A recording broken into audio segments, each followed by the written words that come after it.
Hey, what's up everyone? In today's video, I'm going to show you how to get EA Sports FC 26 completely for free on PlayStation, Xbox, and PC. And yes, this is real, no scam, 100% legit. All you'll need is a mobile device. I'll walk you through the full step-by-step tutorial, and by the end, you'll have the game code ready to redeem. If this works for you, make sure to leave a like so others know it's working. And if you run into any problems, just drop a comment and I'll try to help you out. Alright, let's get into it. First, grab your phone. This works on both iPhone and Android, and open up any browser. Safari, Google Chrome, Firefox, whatever you use. Then go to the website twistycoupons.com. It's a coupon site that has free app deals and game codes. Find the listing for FC26 and tap on it.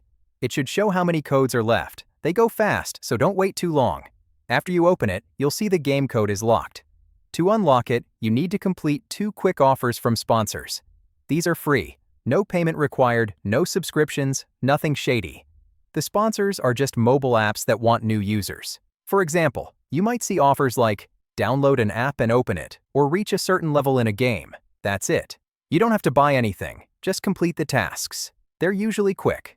Once you finish 2 offers, go back to the site and the game code should unlock. If not, try doing a 3rd offer just to be safe. Now that the code is unlocked, just copy it and redeem it on your PlayStation, Xbox, or PC, wherever you play. That's all there is to it. You now have EA Sports FC 26 for free. Thanks for watching. If this helped you out, be sure to like the video, subscribe for more tutorials like this, and leave a comment if you have any questions.